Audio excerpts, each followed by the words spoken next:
Welcome to Through the Wire. Through the wire. It's been a while since KB had to do the walk back, but Yeah. he walked back. Some people think that I'm just doing that to make it seem like I'm not here. If I'm not on set, that means we have no producer. And Kenny Beecham's on the ones and twos.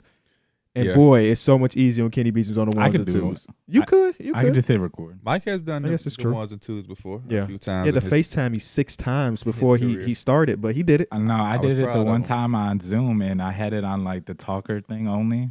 Yeah, So it if was somebody like, talked, it was only Pierre. Yeah, Yeah, it was a rough I definitely time. remember that. It was a rough No time. D It Mills was a today. pilot episode. It was. D Mills is in San Diego with his boo thing. Having a good time for his birthday week. Yeah, happy belated birthday. Yesterday was his birthday, so but I've seen the fans giving him love, For so they sure. are aware. Today is 4th of July. We don't take no breaks. Next time we see D Mills, we will be in Vegas. Yep. For Summer League And for the Through the Wire live show, on Sunday, the 9th. the 9th. TTWtour.com. This is the last episode you're going to see from us before that. So if you have not got your tickets, which is completely free, hit the link in the description. We got confirmation that we have some NBA talent on the panel with us. So it won't just be Through the Wire. It'll be Through the Wire plus at least one NBA player as far as we know. It could be more. And we're not spoiling who it is just yet. No. We are not going to be doing that. But yeah, come your ass to Vegas. See Vic, B. Miller, Thompson twins. D. Miller, too. D Miller, Yeah. and then you can run into Through the Wire. I always tell people if it was one thing to go to that's related to the NBA, and Vegas is also having like an NBA con I've been Yes. seeing. Which is going to be interesting. Yeah. I always say come to Summer League. You know what I mean? Like All-Star Weekend is a hell of an experience as well, but Summer League is like no other because I feel like the players that you see, they like right there. Yeah. People just walk through the concourse. Yeah, like You they're get like pictures and talk to Gabe people. Vincent we ran into last year just like by the concessions. Patrick Williams, the Williams infamous just chilling, picture of yeah. them making y'all the same height. Yeah. We meet so many different people, and I'm not even talking about like we met a lot of different people also being on the court or whatever with credentials, but where the fans are, You yeah, still see it's like everything. one way in, one way out. So, and then because it's Vegas and it's a strip, it's not a lot of movement. So you'll run into quite a few people. We had dinner and it was Monte Morris and then behind us, and then the Mavericks in front of us. So yeah, Mavericks minus Luka. He wasn't on the team. Oh dinner. yeah, Everybody Luka else was was like, y'all boys go eat without me. But it's also out of all of the options, like the NBA Finals, the All-Star game, Cheapest? the cheapest. Yeah, And then you can get through the door and watch a full day of basketball for the low. a full damn Full day. day. And Full day. It might be Wemby. It might be Scoot. It might be B Mills. And you get access to 2 gyms. We're pitching something that y'all should already know. Summer League is the way to go. Summer League is the way to go. Especially if you're over 21, because you also got Vegas life after For sure. basketball. But on some like real shit, I've never been to something where players were as accessible. Yeah. Like last year we went and we was chilling and watching. The game was over and Andrew Nembhard came and sat behind us to talk to Coach Few, who coaches at Gonzaga. And they just casually just came in the stands to just talk. Or Tyrese Halliburton casually came over to say something to the Pacer players who were playing in that gym off to the side. So it's like legitimately, I was trying to show RDC where they could sit at. And we were sitting next to Christian Brown. Right. And I was just like, oh, that's homie from Bro, Kansas. It'd be a lot of times I'd be thinking about when we went to All Star with RDC and Desmond had fell asleep like during one of the during like one of the pinnacles of like No, the he All fell Star like game. 75. He fell asleep when they were introducing NBA 75. Hakeem Yeah. Olajuwon just came out, and I looked to my left, and Desmond is KO'd. He like You got to get that rest for the club. Yeah, it was a long night. He for said, sure. "Who cares about these top 75 players of all time?" He said, "Where's Vegeta?" But it's been a while since we've Oh, talked. also, last thing about Summer League. If you're a creator, it's also the place to be. Everybody's networking. Everybody's talking to each other. You're going to be able to talk to some people that's going to be able to make some shit happen. You know what I'm saying? When we were there last time, I met the Hoop Intellect for the first time. I know y'all had probably talked to him a little bit, but I wasn't aware of his content there. He hit me up again, said he gonna be there. And then the No Ceilings dudes, so there's always going to be creators there. There's always going to be the shooting coach of a random team that if you do your research, like, oh, that's him. Maybe I should chat with him. Networking. Okay. Summer League, Through the Wire Tour, Also, RCP. we've saw plenty of times where we were sitting next to Rob Pelinka. Bobby Masai. Webster and Masai, like Somebody doing the stanky leg. But I am holding myself accountable, and I was gonna say this to y'all in private. He crazy. I was gonna say this to y'all in private, but this is the year we let our guard down. I agree. We already kind of got a little bit comfortability because we know Shams is gonna be there. We know him. I'm sure some other people we're gonna run into. We know some of these players, especially this rookie class, would probably be a little bit more in tune with us. Mm-hmm. So it'll be a little bit more comfortable versus being like. I think last year we didn't notice that we had on-floor credentials to like day 3. We was just sitting in the stands. He was like, "Wait, can we get to the floor?" We was on the floor when LeBron came. Was that one of them days I left early, and that might have been LeBron day. Oh, I hope not. But yeah, LeBron walked past us. He sat. I remember seeing LeBron sit. I remember seeing him walk past. I vividly remember us not knowing exactly what we could do, and then we was pushing the boundaries. Like, oh snap! No, this is what we. There's could do. no way day 3. Maybe I was exaggerating. Yeah. Maybe I was exaggerating. Yeah. But we didn't know originally. For sure. And then we just kept going and kept going. Nobody said nothing. We was in that motherfucker. Hey, Dame, what up, boy? DeMar. What's going on? Yeah. Comp 10. Dame walk in nowadays is a little bit different. And I guarantee he's going to be there. He will be there. That is but the what place. Teams is he going to be watching? That's the question. That's the place where people go when they know their name is hot as fish grease. Mm-hmm. Russ and the Lakers had attention. What Russ do? I'm finna come my ass to summer league. Kyrie, I'm coming my ass to summer league. Yeah, that's just like the thing. So I guarantee Dame is going to find his way in the midst of all of this shit at summer league. Talking about some let's go Scoot. It's always some drama too, because remember Russell Westbrook and LeBron didn't dap up or something. It was two different areas of the court. The story of summer league and shit. Bro, I remember it was a story because LeBron had bought like some pre-made snacks to summer league. Instead of him eating the concessions, he was eating like something out of a sandwich bag. I think that's a smart man. Yeah, them concessions are whack. Yeah, that's not great. I want to hold them accountable for that. Y'all need to upgrade for y'all to have such a large. I'm pushing the boundaries this year. I am bringing a backpack with my own food and see what they say. For y'all to have this large crowd of basketball people and to be having them weak ass chicken tenders and that weak ass pizza. There's only like 3 options. Yeah. But free agency, baby. So we did our stream on Friday night. The first couple hours of free agency, we saw most of the bigger deals happen then. That video is still on this YouTube channel if you want to see our literal like first reaction to things. Which is why you didn't get a Saturday podcast because we did it Friday. But I don't even know where to start. I think between that, Dame officially requested a trade. We've had a lot of more signs. So I'm opening up the door. Where we starting? This is where I want to start. Mm-hmm. I want to know your reactions to the mega deals because I think when we saw these contracts on the show, they were coming in, so we would react like, "Oh man," or we kind of had a feeling like, "Oh, there's that contract we knew Jeremy Grant was getting from the Blazers. Oh, there's that contract we heard Fred VanVleet," and we just kind of was like that. But now that you've had some time to dwell on it, you've seen the reactions of other people and fan bases. You see the other moves. The Jeremy Grant deal looked cool at that time because we didn't know Dame was requesting a trade versus now after the trade request. What were y'all initial reactions and emotions compared to how you feel now and your actual thought process on these particular deals? The first thing I am going to say this though.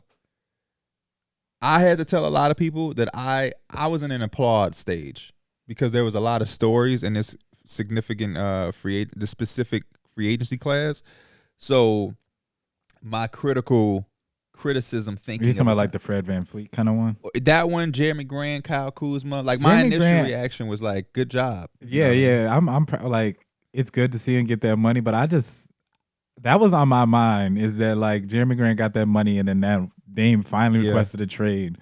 And it's just like, damn, they wouldn't get that money at all. Yeah. Kind of was like a handshake underneath the table with Jeremy Grant and Dame. Like, we going to get you paid, brother. We going to get you paid, and then I'm a leave. I'm a dip. I said in my video originally that, like, when you see somebody get overpaid or whatever, I think a majority of fans take it out on the individual player.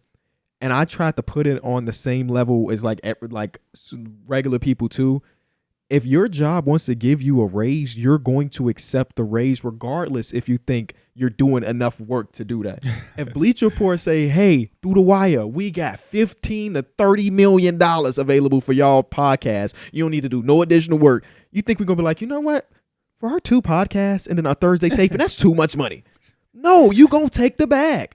So though Jeremy Grant is now an overpaid player for somebody making $30 5 years, $160 million, was $32 million annually for somebody that hasn't made an All-Star appearance.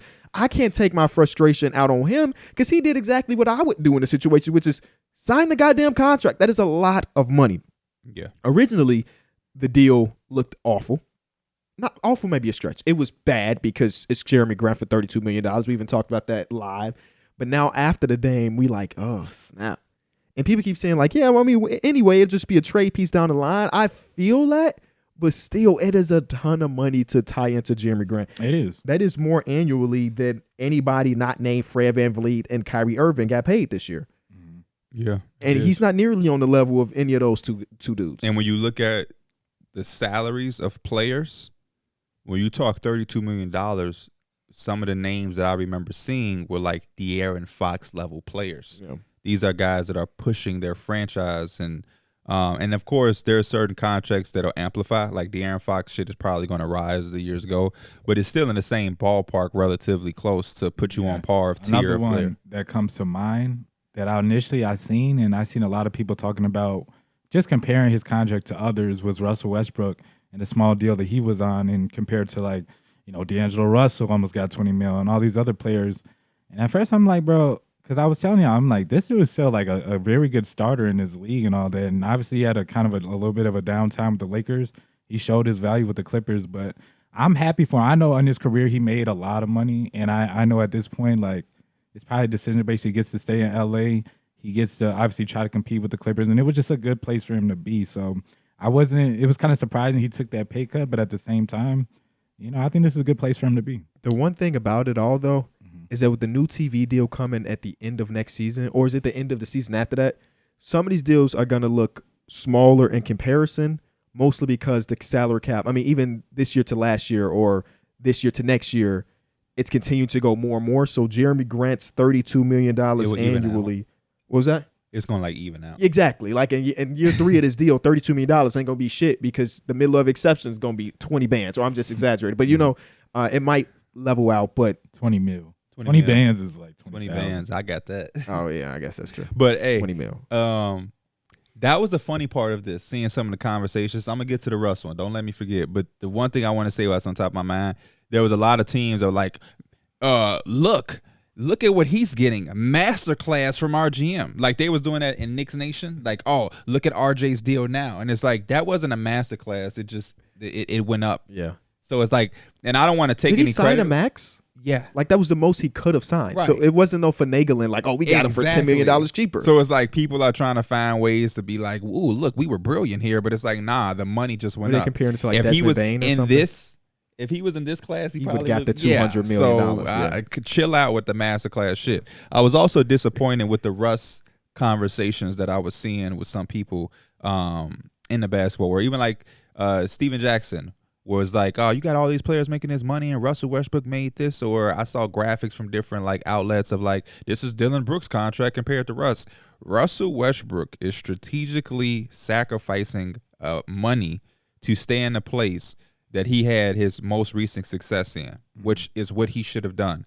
Right now, like Mike said, is Russell Westbrook priority isn't to get the $17 million that he probably could have got somewhere else. It's staying in a place where he is going to be valued and he's going to be allowed to do what makes him him. And we saw him have success with that in the playoffs and with his team. And when you a guy like Russell Westbrook, who's a Hall of Famer and a former MVP, to go through what he went through in LA with the Lakers is probably traumatizing and probably has PTSD tied to it. So it's like, I'm staying my ass in a place where I can do what I like to do and what's made me be me, instead of me being in a place where, you know what I mean, I might not have that comfort or stability. So I think he prioritized that over dollars, because Russell Westbrook has a Jordan deal.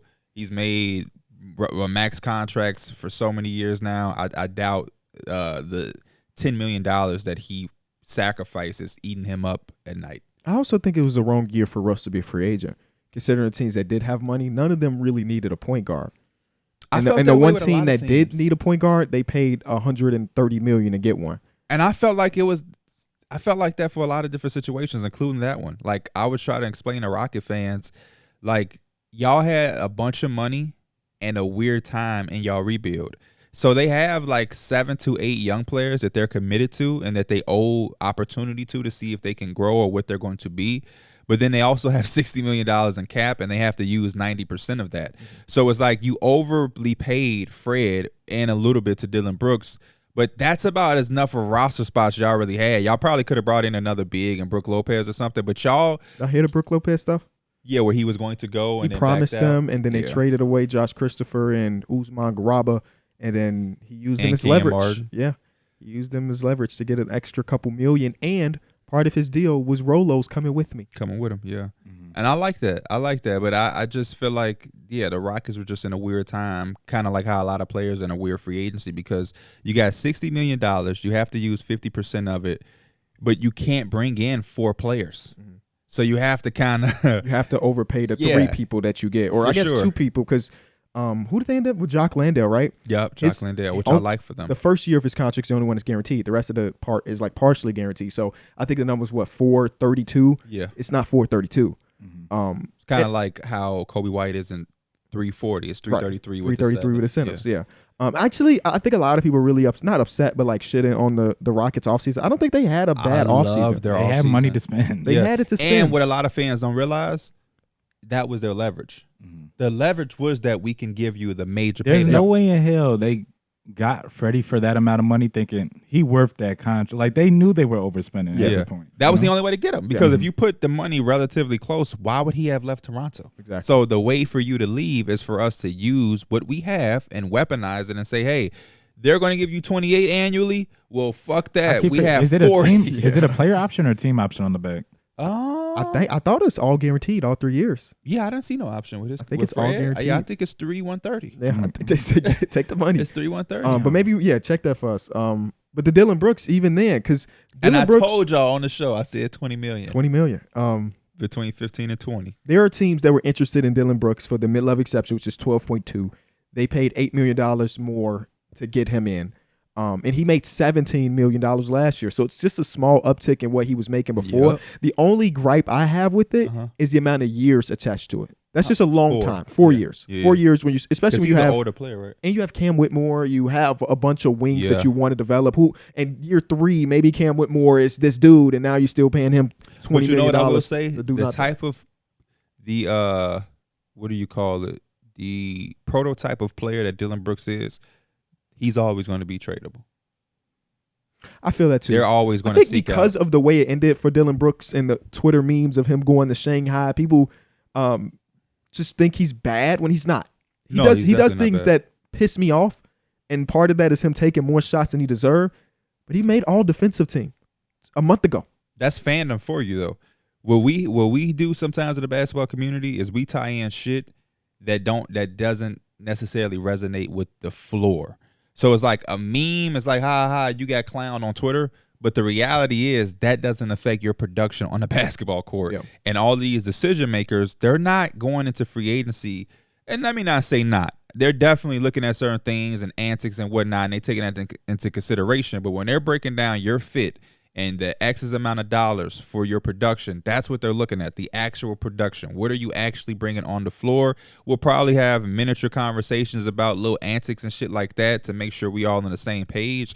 But overall, nobody is in the meetings talking about, look at this meme that got 100,000 retweets. We probably can't give you this amount of money because this meme went viral. It's like, nah.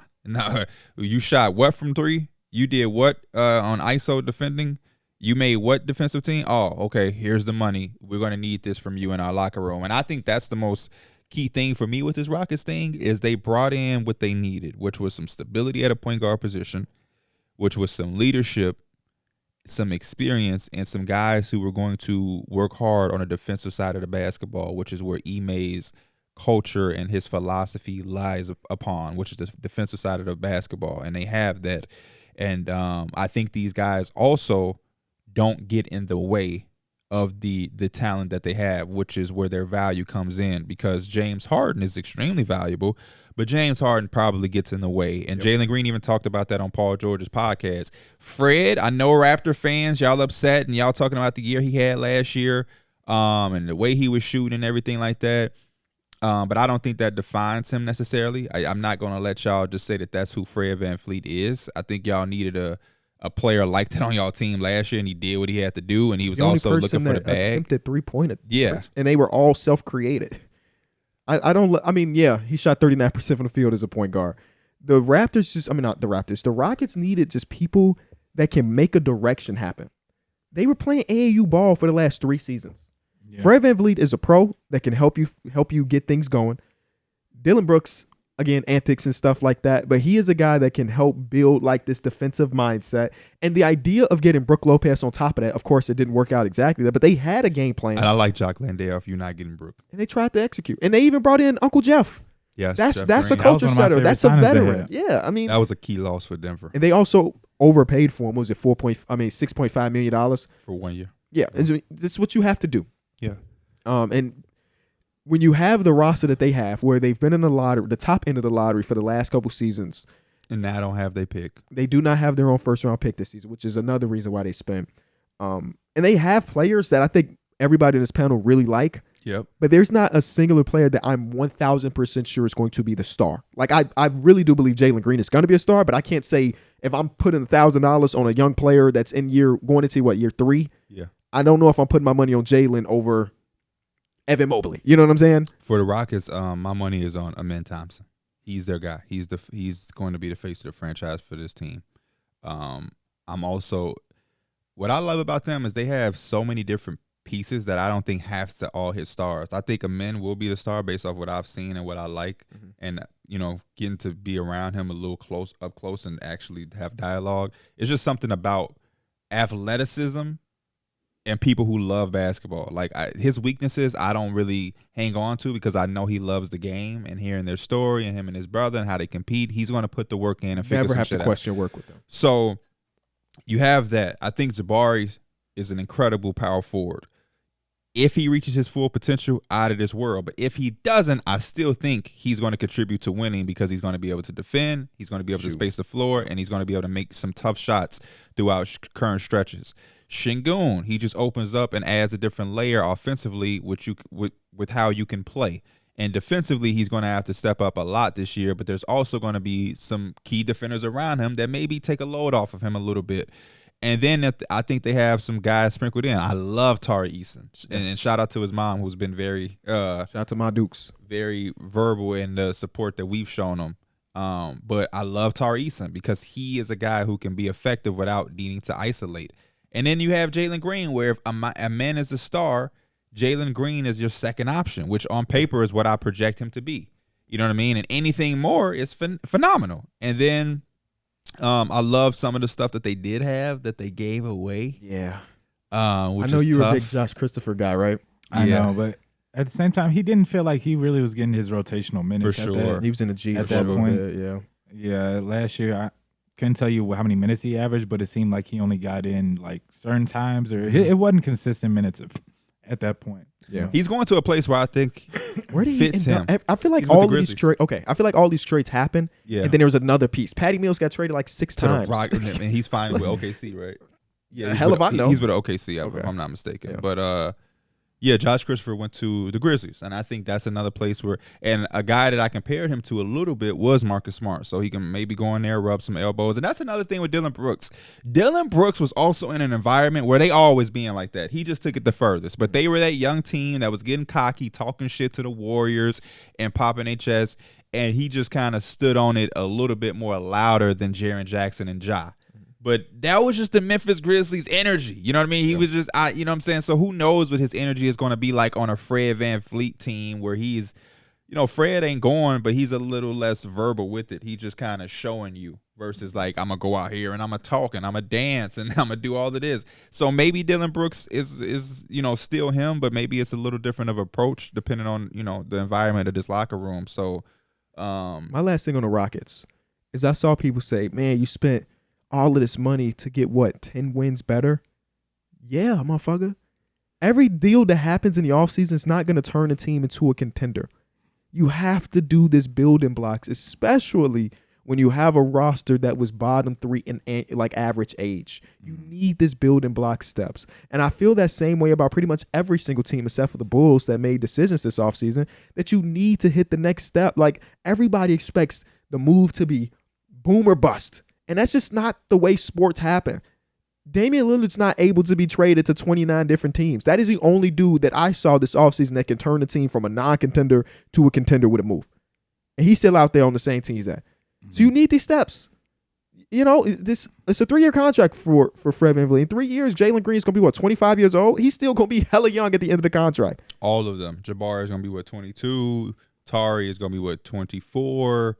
Şengün is going to be, 26, It's just 25? going to make the Rockets more watchable. Because they already had the talent that should be fun, but they went on a nice streak, I felt like, during like the second half of the season. Shots, yeah. Yeah, and I feel like when a team gets a taste for that, you know, they go on a winning streak or they taste that success, you want to keep going at that. And I always be saying that, especially for younger teams, like, there's a lot you can learn even through the losses. Hell yeah.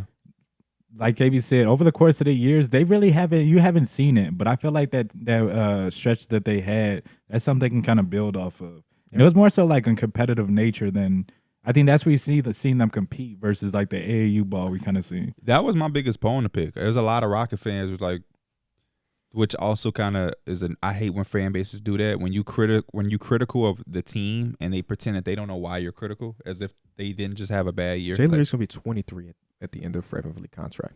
Still, I'm sorry to cut you off. No, 23, so he's 20 right now. He's 20 right now. One of their highlights was when they had the game against the Hawks. Remember, they had posted like, "Look at Lil Bro, twin," and they came back and beat because DeJounte was doing all that shit. Yeah. But yeah, I just feel like the biggest bone to pick with them was there was no stability. There was no concrete direction. It was just a bunch of young talent. And then it was like, all right, but Jalen Green has been cool. You know, Jalen Green wasn't the rookie of the year that like blew the league by storm. Neither was Jabari. It was just a couple of good things.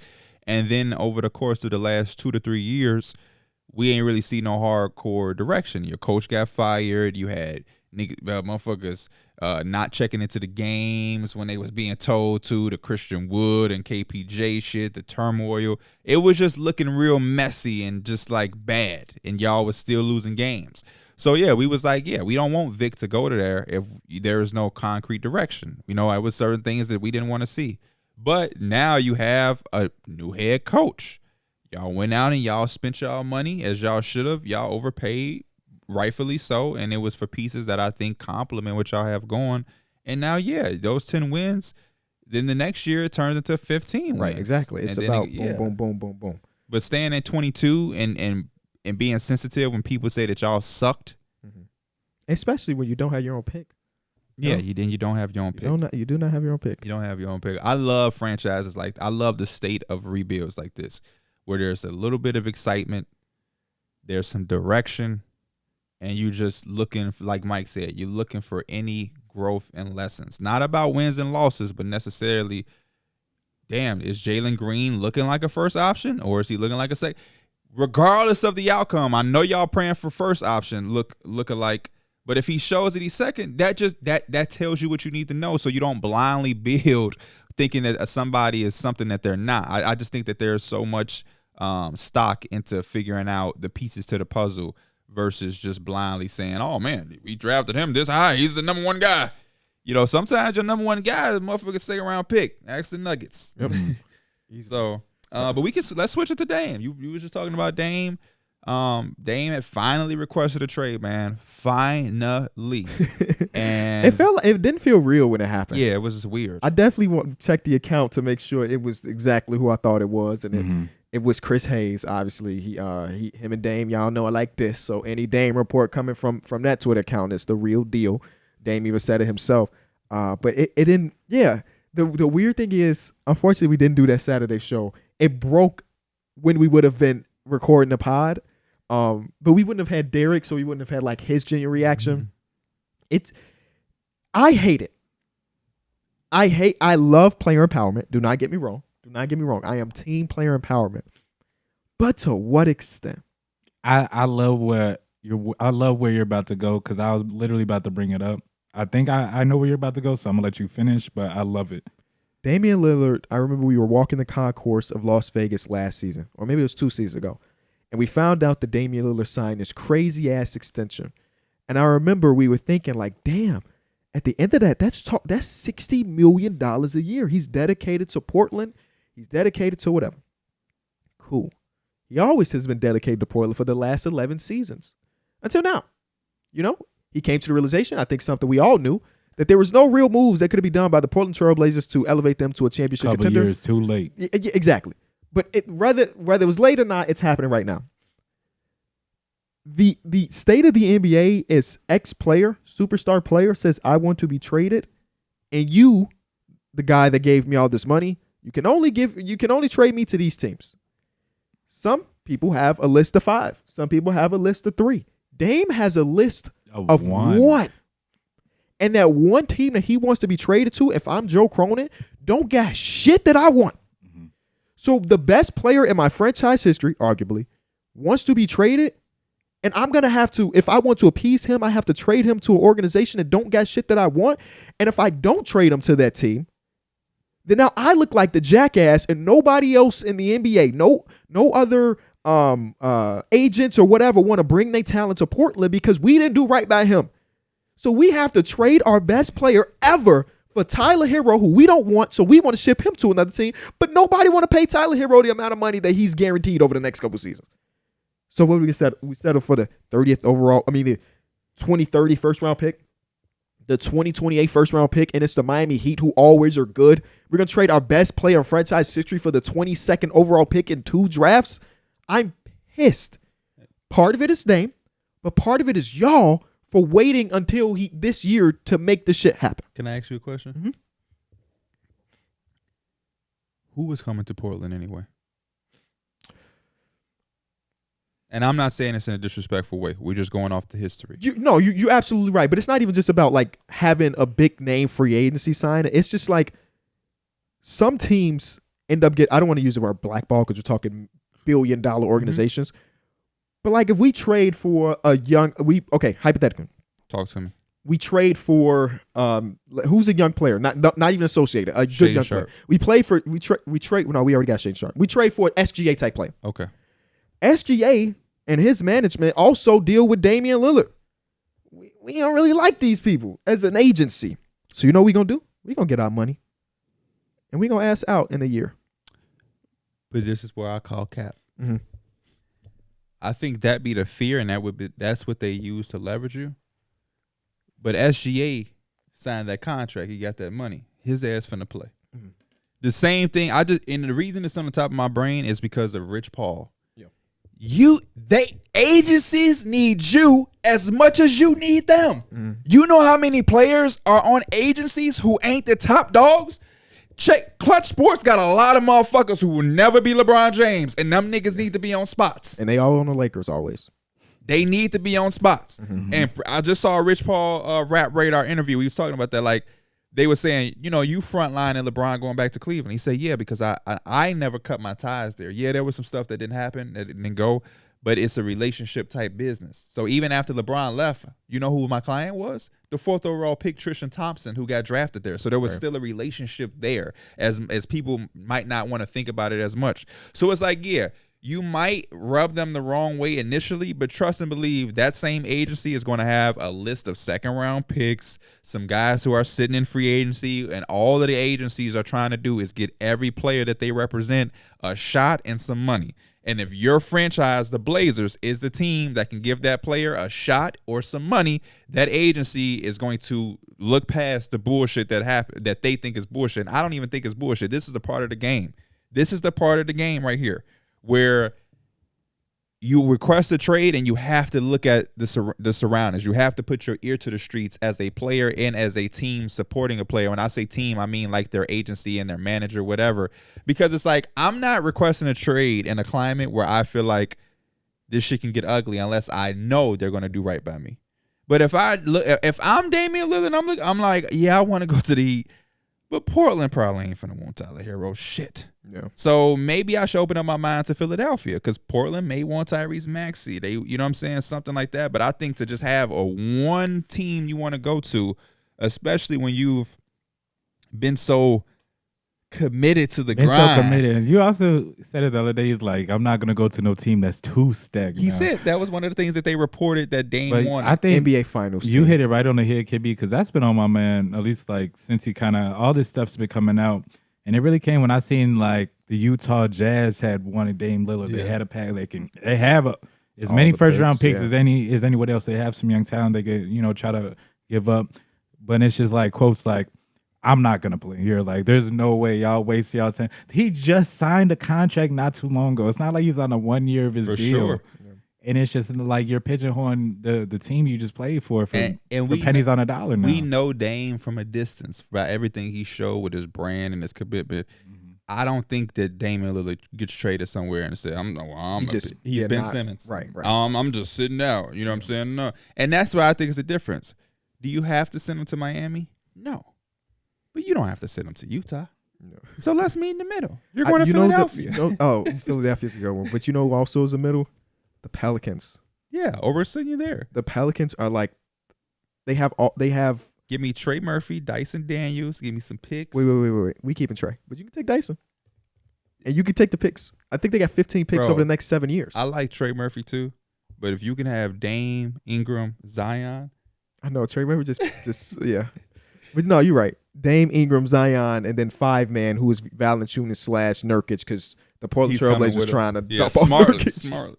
But it just that is the other thing. If I am the Pelicans, and I know for sure we got a trade package that is enticing to the Blazers.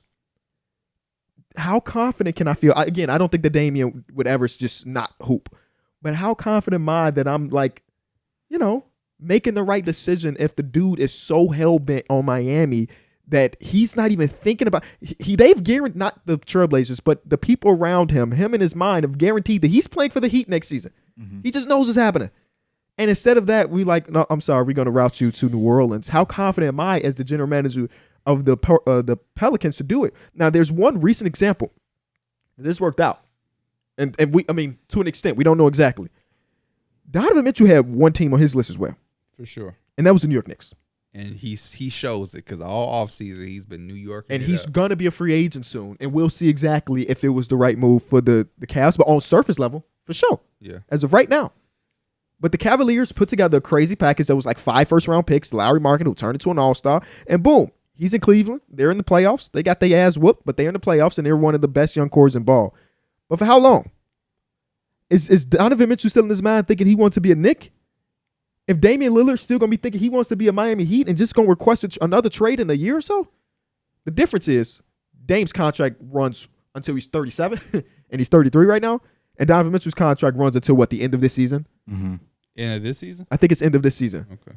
Because you look like a jackass if you do make that trade, knowing all the stuff that's going down. But he's under contract, and Dame, like you said, Dame is going to play for you. And if you actually have like talent on your roster, it's just like you could give yourself a shot. I mean, you do have some time to kind of change your mind. He does seem like that type of player that like if the opportunity's there and he can like enjoy the environment and also win, then why go to the Heat? I think you can kind of also it could be the same thing. Donovan Mitchell, end of 2025. So not this season, but the season after. That's when he's a free agent. And I agree with you, Mike. I think it's business, Mm-hmm. and it's all in business. It's all about getting what you want, and it's about using leverage. So they're going to threaten you with he don't want to go there. He only want to go to one team, and they're going to scare you. But at the end of the day, you want to go to Miami bad enough where you don't want that pape. You don't want that pape because He not finna sit out no games. Come on, no man. way. That contract is 40 to 50. It gets to the point where 50 millions is involved. That would change my view of Damian Lillard completely. Right. If He's he never got been traded that to a type of team and guy. he's like, nah, I'm good. He's never been that guy. Mm-mm. So they just using that as a scare tactic, bro. He also did play college ball in Utah. So don't cut it out. That's who Weber State is at. Which is probably why his ass don't want to go back. And I understand why he don't want to go there because he's making a move to be competitive. So Yeah. he's probably like, shit, if I'm going to do that, I might as well stay. At least he'll play with another All-Star, though. Yeah, but that shit And is going. Keontae George, that's the Who played- All-Star. I like the way he played yesterday. Just ass off yesterday. I was excited about that. But, yeah. I'm telling them, bro, we trying. This shit ain't working. You got to add 2 more teams to this list, man. You have to. One team, it just doesn't. I don't know. It makes it so much harder. And then usually when you got these one teams, he don't want this same the Bradley Beal shit. I want to go to this team, but you can't get their second best player because I'm going there because I want to play with them. Bam is my guy. Yeah. And I know y'all ain't trading Jimmy. No, you're not trading him. So it's like Tyler Hero. Now what team wants Tyler Hero? And now I think this trade saga is going to go on for so fucking long because if the Miami Heat are involved and the Portland Trailblazers say, hey, I want Jaime Jaquez. You can't even trade him for 30 days. He's hooping literally right now. He already signed his contract. Mm-hmm. So I don't think it's going to happen anytime soon. And if it does, we back here recording and talking about it, but it just don't feel like it's likely that it's one of those things that it's going to be in August, everybody on vacation, and it's like, oh shit, Damian Lillard just got traded. It'll be about time when it happened. Yeah. What about James Harden now? I have no opinion. Come on, talk to us, man. I want to hear the opinion of no opinion. I'm James Harden. I think we were doing one of the live shows, and I think you or one of y'all said that y'all know James Harden is his own agent. Who said that? Darrick, I think. And I think in the moment I was like, well, yeah. I mean, if you get max contracts every time, you don't need an agent, bro. He needs a fucking agent. He's getting represented right now, though. Good, because he turned down. So I didn't realize until I reread it a couple days ago. He turned down a max contract with the Brooklyn Nets. Makes sense. He turned down a total of like $160 million over the last 2 seasons.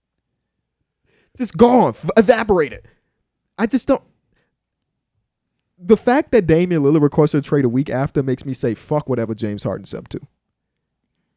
I hope it's so much less fun. Mm-hmm.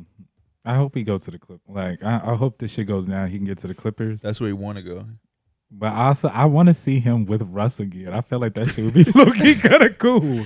What if the 76ers are able to acquire Dame and keep Harden? Tobias, Maxey. Everything I've read is that they're saying no on Maxey. But the thing is, I seen that from like Windhorse. Like Windhorse was saying like, you got LeBron James? Like, no, hang up the phone. But then it was like a day later, it's like, Tyrese Maxey could be potentially available. That's some jackass shit. You got prime LeBron James. Don't call my phone. Prime Michael Jordan. He don't said call. The 76ers are saying that? Basically, that's what they saying. With Tyrese Maxey is untouchable. Prime Michael Jordan. Hang up the phone. Now that's what I like about Twitter. There's some Twitter people out there like, man, y'all saying all of this about Hero and like Maxey and him ain't in the same class. Mm-hmm. I don't give a fuck how much you like Tyrese Maxey. They in the same ballpark. They're in the same ballpark for sure. Yeah. For sure.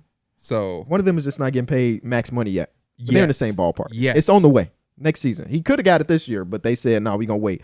I don't know exactly how it's gonna play out because hypothetically it's the Clippers, and now we get back Norman Powell. Let's just random collection of 2 people that's not Terrence Mann or the core. Norman Powell and then Marcus Morris and Robert Covington.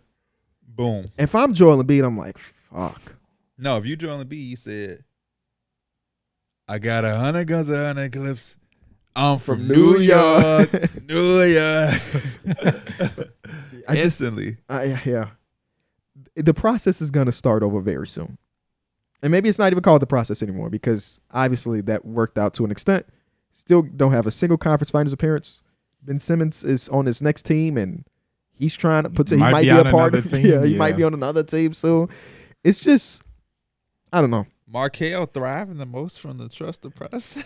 But I will give a lot of credit to Brooklyn if they can move on from that Ben Simmons contract somehow, some way. The only thing, it's only 2 years left. You know what's funny? This gonna be the year. I would take a chance on him. If you Portland? Oh, if I'm I mean, what else am I getting? But hell yeah. I would take it. I am for the Nets trying this one more time, personally. Now, I'm not saying stop. If you're getting everything, what you're doing. If you're getting Dame, don't say, hold up, we want to trade. No. Ship his ass out. Or if you can get Tyler Hero, ship his ass out. But if, I don't think you have to break your neck. I wouldn't break my neck to do it. I would give this one more chance with this particular squad and team.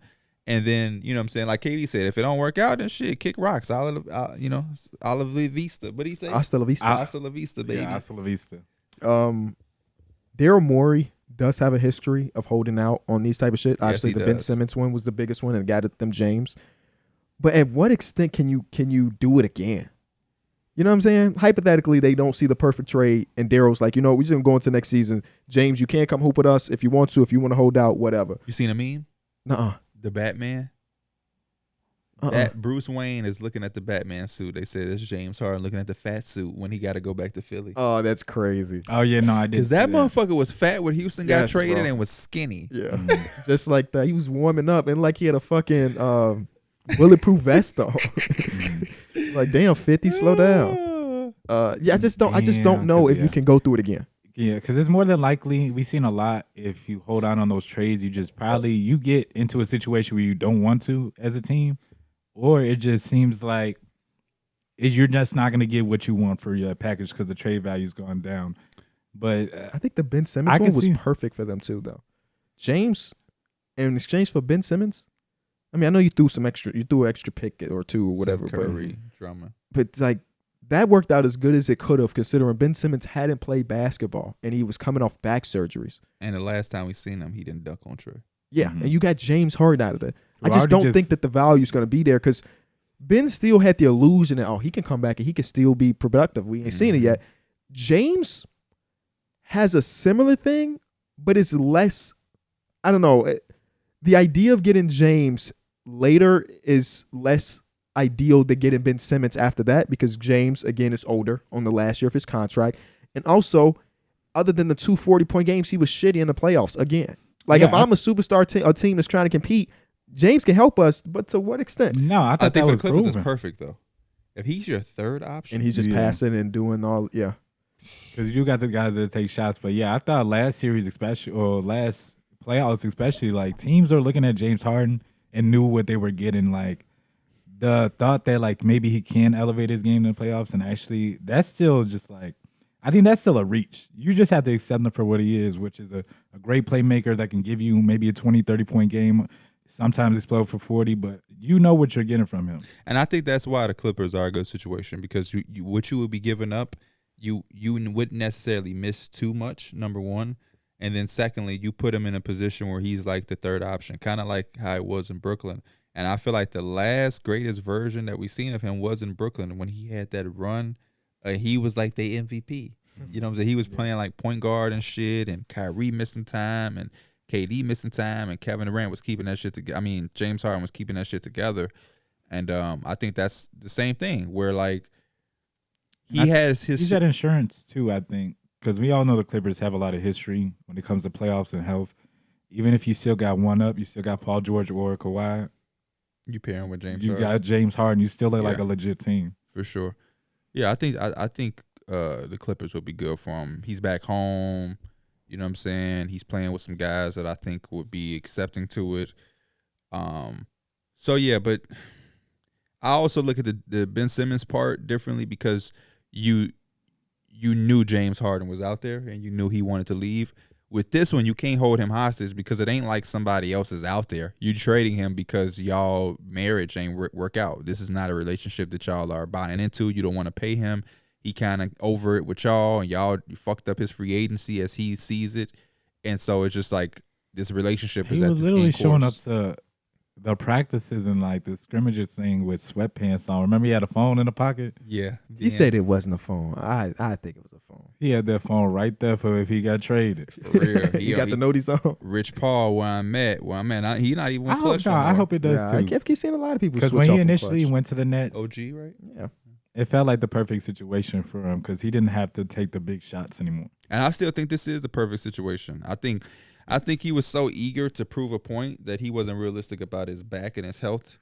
And he only dug himself into a deeper hole because he just looked absolutely not good and was fouling, and he did all that shit on JJ podcast, and it's just a bad look. Yeah. And somebody was talking about that, Draymond and Paul George, I think, where it's like, or maybe it was somebody else. Do you rehab fully?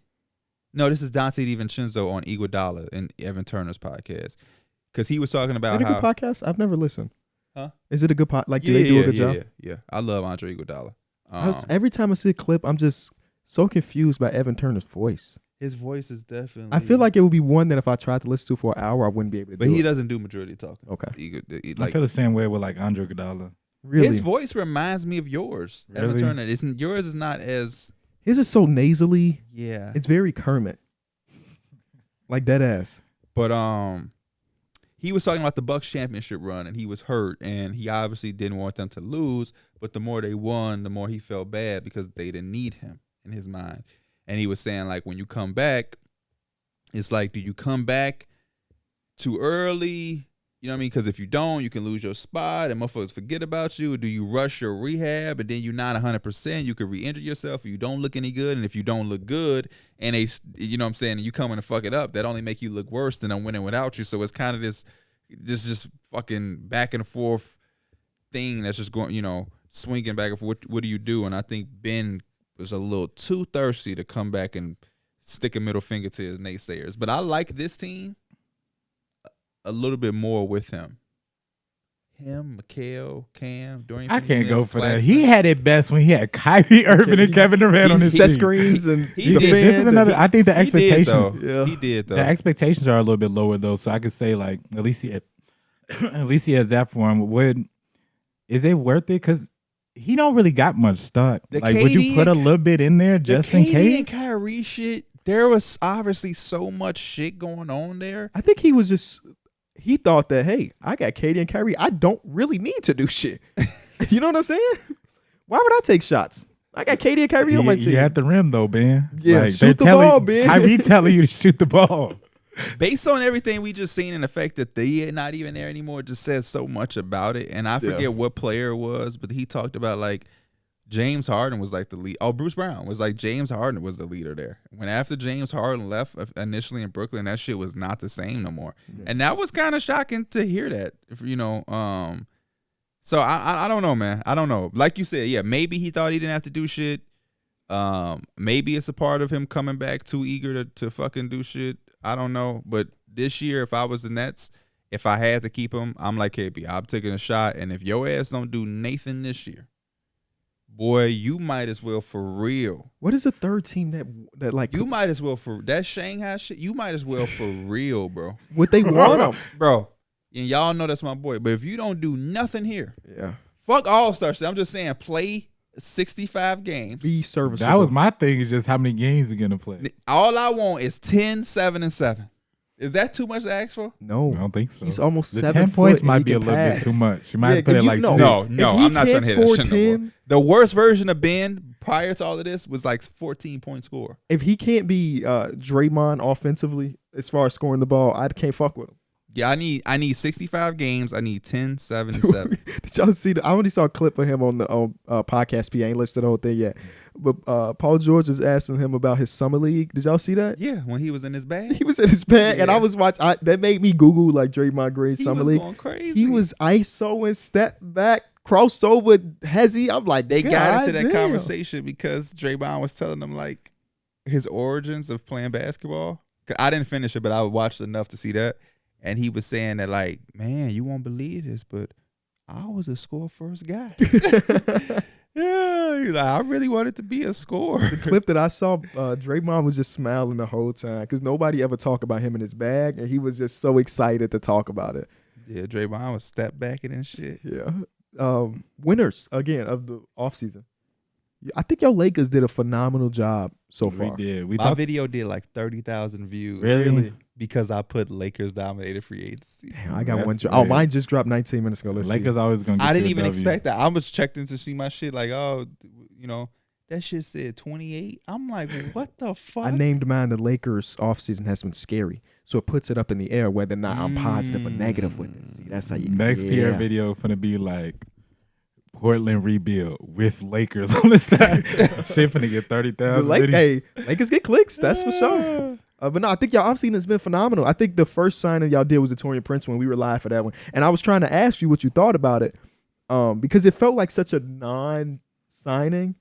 But now when you think about the rest of them, Taurean Prince might be my favorite one out. I mean, the Austin Reeves contract is phenomenal. I'm gonna say relax. Other than that was our favorite. Bro, Taurean Prince has been on some dog shit teams in his career, but he can hit the three. I think I looked it up. 38% 3-point shooter. Defends very well. He's the perfect LeBron teammate. I know we always joke about LeBron teammates eventually being 40% 3-point shooters that end up with LeBron and now they can't hit a goddamn thing. Mm-hmm. But if he could just be the normal version of himself, that is a phenomenal pickup because he's a dude that I trust in a playoff series to get real minutes. And that was what y'all needed. He's a guy I always try to He get got- at like 2K. Yeah, he got experience, can hit the three, and just Corner 3. he's one of those dudes that like he Let's see can what make he a shot little from bit the of winning corner. plays. So I wasn't mad at that. And also What would y'all guess that he shot from the corner? from the corner, 41% from the corner. he said like 38.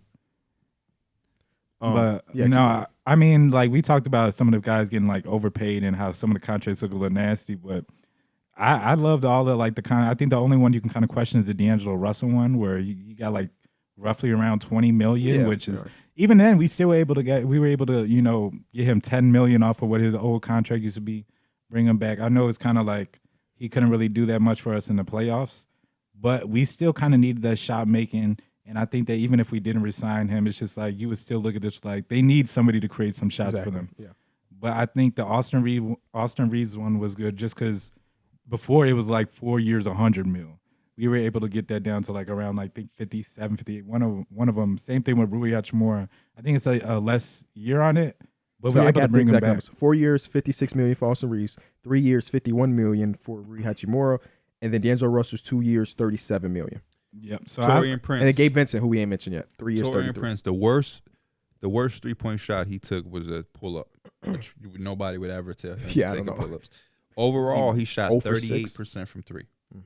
Catch and shoot, 40.9%, which is 81 percentile. Corner 3-point shot, his best shot at 43.4. Corner said to get you 75 paid. percentile. He only got 4.5 million. Like that isn't a phenomenal valuation for him. He's a lot smaller than I thought. Was he 6'6"? 6'6". 6'6". Thought he And was then we- 6'8". He's got some long. He looks taller on court because the wingspan is pretty nice. Yeah, so we were able to bring some guys back, and then also like you said, we brought Gabe Vincent, who I know didn't shoot the ball super well in the regular season, but he showed what he could do in the playoffs, and I think that's very valuable. Specifically in that conference finals, because the finals he was ass, but the conference finals he shot like 50% from 3. He was incredible. I like the Gabe Vincent because if he's starting, D'Angelo is your backup. If D'Angelo is starting, Gabe is your backup. So I think you have something there. Yeah. Y'all hit it on the head. My favorite signings, though, Cam Reddish, Jackson Hayes. I think y'all have shown the ability to kind of rehabilitate and push some players. Or I give the credit to Phil Handy. I think he just has a good thing with young players and talent development. Maybe it's just playing with LeBron James and proper situationing. But based off Rui, Reeves, the shit Lonnie Walker kind of did. I was thinking that like maybe potentially you got that Malik Monk type year where you don't got to have like crazy statistics, but it's just like damn, stretches where he's actually having a lot of offensive impact for the Lakers, or it could be defense too. You know, either way it goes. But I like that we got him and Jackson. Future Hayes Chicago for just low Bull. deals. Honestly, I think those are our minimums. I think those are great. Low risk, high reward. If nothing happens, y'all still have. I like Torian Jackson Prince. Hayes because obviously Anthony Davis kind of gay. Like he's played a lot more center last year, but it's super impactful having those centers that they can play 20 minutes. So is Jackson can Hayes a have- center? Because that was what I was going to ask y'all. What position does he play? He played his best when he was at the Power 4 forward, right? a couple of That little seasons ago. stretch with the Pelicans. I feel like he he's was gonna play kinda nice. backup big man. Yeah, Backup but big that's the man. only part of the offseason that I haven't loved is that like, Couldn't get that center. yeah, I understand taking a flyer, but I feel like you need one like facility Legit like one. because it's Anthony Davis. You know he's good to miss a couple of games there. But Jackson Hayes is a good bet. I saw a tweet after Cam Reddish signed. It's like, damn, he just needs to be a Bull, and he would have played for all of our favorite teams. Damn, yeah. That is crazy. He's gonna be a Bull. Shit, nobody ever given up on him You yet. know, after players play for the Lakers, they go to the Jackson Bulls. Hayes. Yeah, they do. I'm on the B-ball index. It's man. not great. It's not great, D, but it's a flyer. D- finishing. Wait, that's crazy. If you 7 foot, We just need him to rebound, block shots, Corner have 3, energy. 15%. you know he gonna get 6-7 posters on the season, and you gonna be like, God damn, he just do that type of stuff. I think he's still kind of lacking just like the roundness or like, whatever it is. But it's like he could have that type of Dwight Howard, JaVale McGee impact where limited minutes, he's blocking shots, rebounding the ball, occasionally have his poster. The 2 years, Yeah, he's actually a 4.6. better finisher than they giving him credit for. I guess they're grading him on everything as far as finishing, his drives, his unassisted rim field goal attempts and shit like that, his rim shot creation. Just catch some lobs, buddy. But field goal percentage at the rim, he shot 72%, which is 91 percentile. Yeah. His rim shot quality, 97%. And maybe that's what it is. His rim shot quality is a 97 percentile, but his rim shot making is a 55%, which is a C. So you're getting the quality of the look is an A, but you're finishing at a C. He's just not finished. So that kind of is like, but he's shooting 72. But they're saying this motherfucker should be shooting 85% or 90%. You should, out of 10 shots at the rim, Jackson Hayes, based on your profile and the quality shot, you should be making 9 of those dunks at the rim based off the quality of shot that you're getting. So I like this offseason that y'all have had thus far. I'm just glad we're starting off the year with a roster that looks same. A real roster. Yeah, it looks like it's, made together. It looks like there should be cohesive. It's just we don't have to do that, in the second half of the season. I got something for you. As a Laker fan who over the past few years, you've been a little accustomed of having excuses and shit ready in the chamber. Are you ready now to have an expectation of having a competent championship quality roster? Because if y'all don't come out of the gate strong or y'all have these little dips and shit, it's going to look bad because we all are acknowledging that this was a good offseason and this roster looks very fucking good. That's the other side of the sword is that, hey, if y'all not performing and people like me or KB got to criticize it because that's our job, we ain't hating. We are all acknowledging y'all have a pretty good fucking roster. The team looks like, if you were to ask we me, should be like, no bullshit. We should be a top 4 seed this year if we're healthy. I agree.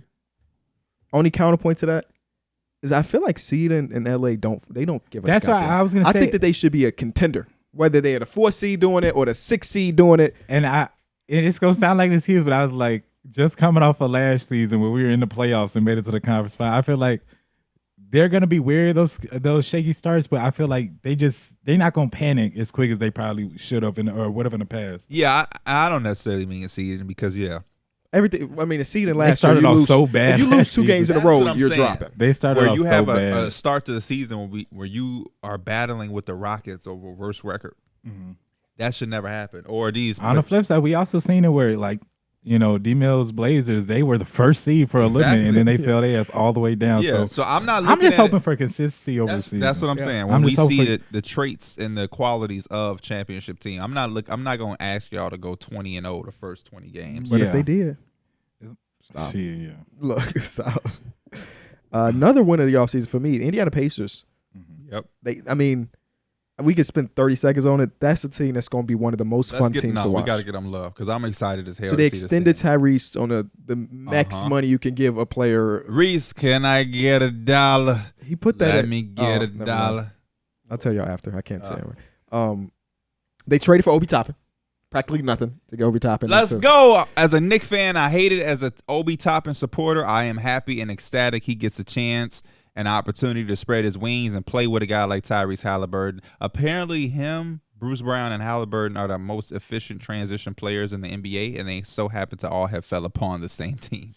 So Obi Toppin is a monster. The Pacers analytics team needed a little raise because they made sure that they talk about complimenting and fit pieces. That is crazy. When they get on that break, it's finna be scary hours. They got rid of Chris Duarte, part of the Kings. Oh, yeah, real quick. Did y'all see that with the Lakers? They have, I think it's like the 9th, 10th, and 11th pick on their team from the same. Jackson Hayes, Cam Reddish, and Rui. Oh, it's kind of crazy. Yeah. All of them drafted right before. Cam Johnson? Oh, wait, I'm tripping. My draft classes are awful. You thought that was Shea? I thought that was the goddamn. No, I'm not even gonna say it. It's embarrassing. No, what is it? No, it's you can be embarrassed. I was thinking because we were on the idea of the Pacers. I was thinking it was the Tyrese draft. Oh, that ain't bad. What, 2 years off? Yeah, or a year or two. No. Yeah. You're a couple years off there. You know what the Pacers be reminding me of? Who? They remind me of like a 2K ass team that you were like. Hell yeah. Oh, that's because they. Yeah. Because they only they five out, they'll spread out, and it's just Tyrese trying to get to the rim or like. So this would be the team Kamari would get if we didn't do fantasy drafts. Yeah, okay. That's a fun they ass are. team. They bro. get up and down, and I cannot wait until people stop mocking DeAndre Ayton to get traded for Miles Turner. Yeah, that's done. Miles Turner is better. It's better. And what, 2 years older? Draymond said that on a podcast too. He said, I can't wait for Chris Paul to come because he went from he came and let's be honest, before he got there, Aiden was looking like a bust. I just see that. He was like, he gonna help Kuminga. Kuminga's not even playing summer league. I understand what's his year 3. But if Jalen Williams played, get some run, bro. If Jalen Williams played, Keegan Murray playing, yeah, Keegan Murray played. Get some run. Him and Moses Moody. I know Moses was actually nice as hell last summer league. Obviously, that didn't translate much. You got some PT, but Kuminga, who didn't play in the playoffs, should be like. I don't understand not getting the run when you're still a young player. Mm-hmm. You know, but I do also don't understand. No, I take that back. I was gonna say I don't understand the J-Dub one. He just do it. Only thing, I just hate the extra risk of injury, but it's bad. He gonna play basketball regardless. I can't wait to see Johnny Davis. That's a random one, but I feel you. It's you too. I feel you. Somebody made a good point, and it was shared with like the no. I don't know if they said it or maybe it was on a podcast. So far in Johnny Davis' career, the first year he's filling it out, and the second year he explodes. Pause. Mm-hmm. It's like that in college. His freshman he wasn't on shit. Then he popped up on the scene as a sophomore. Just maybe it'll be the same way for his NBA career, where it's like, hey, it's this fast-paced game. I don't know where I fit in, and maybe we start to see some encouraging shit in the summer league that can translate. Yeah, I was watching the Lakers Heat game for a little bit, and I fell asleep. But it's awful. But I watched all of it. The Jazz shit was much better. Jazz. This is summer league in general. The idea of it is so much fun, and then you actually there, you're like, fuck. No, because you want to see them 6 boys. turnovers in a row. No, yeah, you want to see. But it's boys. cool seeing the players that stick out though. True. And it's just like they already feel like they're comfortable. Yeah, and all that. Jaime Jaquez was out there looking like his ass was a top 5 pick. He airballed his first shot. Don't forget the other boy though. You talking about? Jaime did good, but it's taking away a lot of attention from Nikola. Jovic. Yeah. He's good, man. Mm-hmm. Yeah. He's really good. The Jazz OKC game was fun. Micah Potter. Yeah. Out there hooping. Yeah. Keontae George hooping. You know who else is hooping? G.G. Jackson. I didn't watch. That's the one game I didn't watch completely. either, but I seen Chad was doing his thing. Chad had some crazy blocks. Oh, yeah. Yes. He did get bullied once by Vernon Carey. Chad? Yeah, okay. I do know a Chad, though. Who he at the gym? Who's stronger, Chad Holmgren or Chad? Chad definitely got some muscle on him though. Now you can see he had a little bit more. Just they say he added like 13 pounds between last season and this season. You can tell he's taking those supplements. He got the beer coming in and shit. Yeah. I need to get on that. But bro, no, because they had the picture from him. They had oil. the picture of him last year, and they had the picture of Curry him. And I swear it was a year, but it looks like a 5-year difference because he got the face. Yeah. They try to find the oldest picture they can of him. That nutritionist got him on fish oils, that maca root, ashwagandha. He taking all that shit. Shout out to Clean Uniform. What Clean Uniform got a song called Ashwagandha? Yes, right? he does. I take ashwagandha every day. You do? Mm-hmm. I need to get back on my supplement shit. Ashwagandha and maca root. Here are 2 teams I'm very disappointed in their offseason. Not the Utah. The Sacramento Kings. You disappointed? I'm disappointed. Why? Not that I think they're going to be bad or that they're going to fall off, but I was so hyped for that $36 million that they opened. So I'm speaking selfishly. Okay. I wanted to see something cool happen, and they just brought back their guys, which is fun. Which is fine. Yeah. But I did mention before, the year after the jump is always harder than the jump. But they brought back their guys. I'm cool with that, but I just wanted to be, $36 million of cap. I was so excited for something to happen. And they literally brought back everybody except for except for Metu. On that part, I hear you, but I think they probably looked at the market and was like, "Shit, we gonna have to pay Jeremy Grant this crazy amount of money, or Kyle Kuzma, who we like, but we probably think is valuable just to bring our pieces back." And on that part, I can't be mad at them. They also got the overseas guy.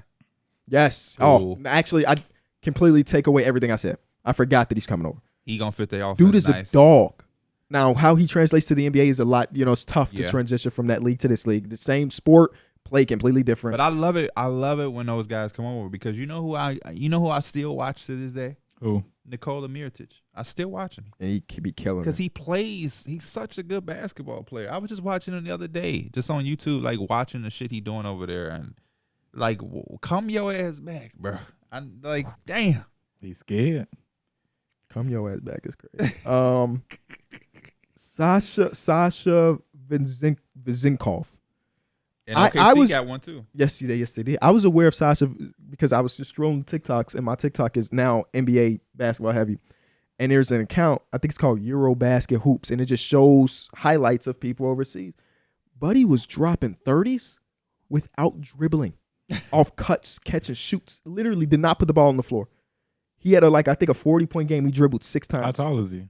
6'9". He's a 4. And he shot 60% from the field. Mm-hmm. So what you think he finna do with De'Aaron Fox in there? Yeah. Another guy that just, $20 $20 million. Cool. Sabonis got the extension too, which is congratulations Yes, to him. The second team that I'm disappointed in, it's my very own. This is on my losers on my video too. But I think that the individual deals make sense, but the fact that y'all are just sticking to this mediocrity is what sucks. Yes. Javon's contract and what he can bring is solid.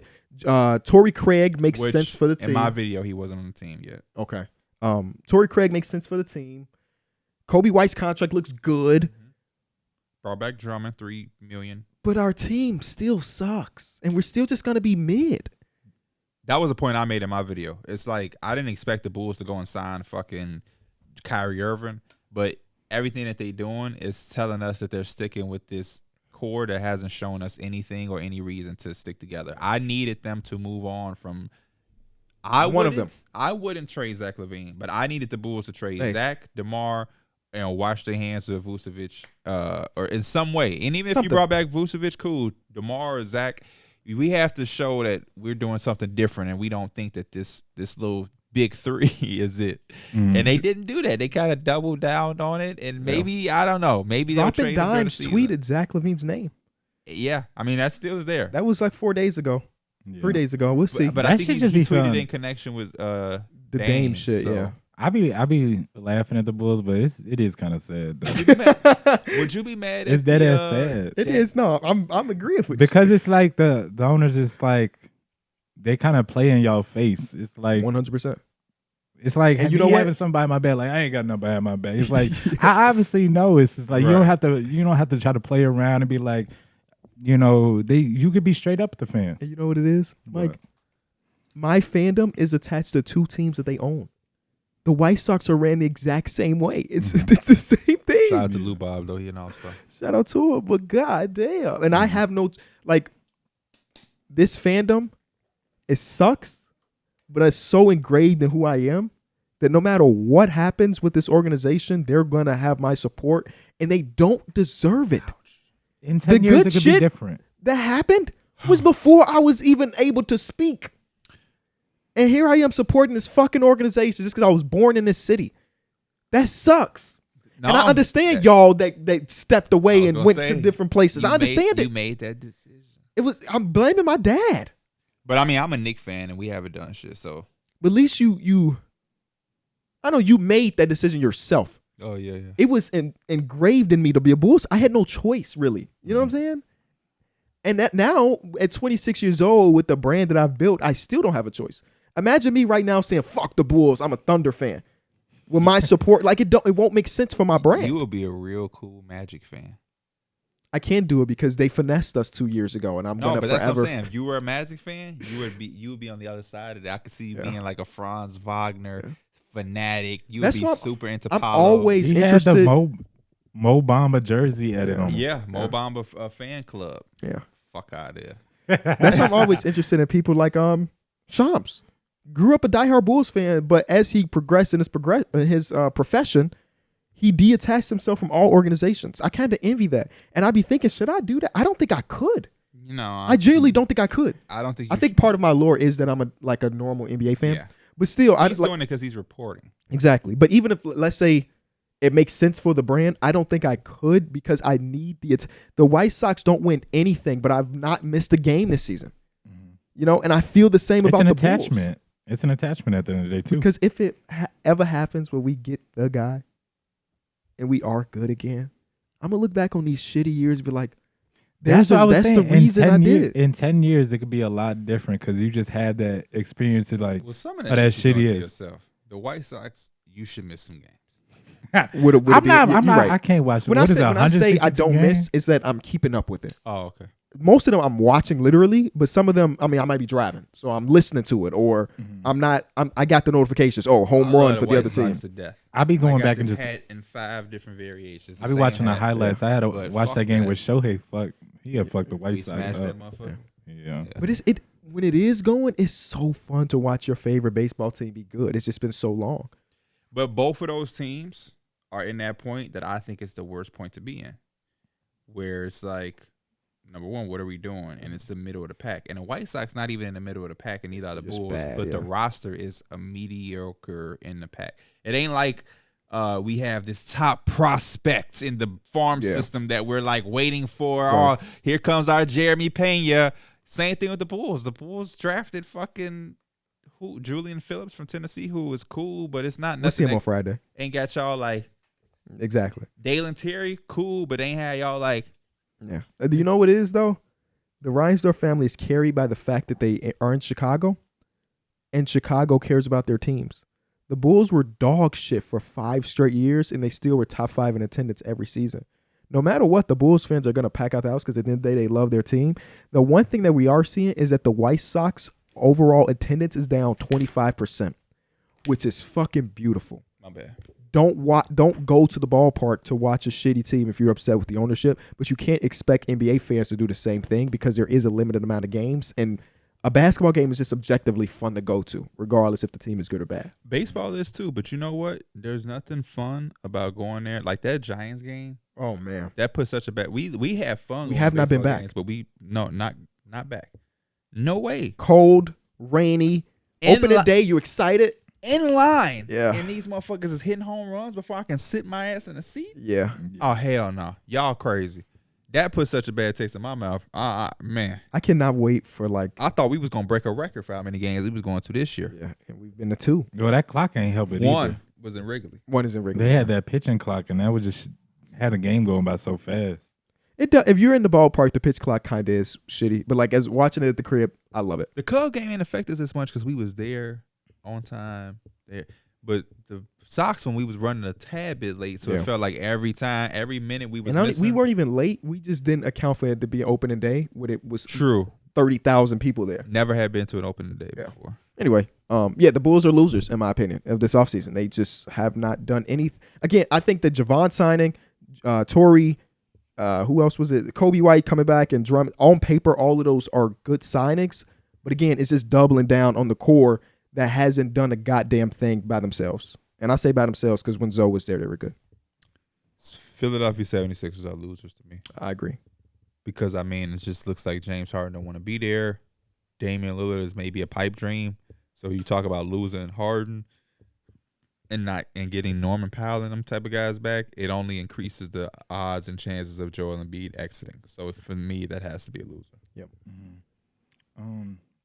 And on top of that, you got I don't even think it's really losing. It's just super unfortunate for the Nuggets how they kind of got outbid on some of their guys like Bruce Brown and Jeff Green. I would say they are losers. Now, I still think they can win a championship. Yeah, that's what I said but, like, because they still have their core guys. Yeah. It's just- and they draft well, so Yeah. I can see certain guys replacing some of the things that the other guys did. But they did lose TB, who went to the Miami Heat, which is just so random. He's on like I'm like, damn, Thomas Bryant. another backup, or another time he's got a star center in front of him. He's just hoping that one of them like get injured for a season so he can just start all the time.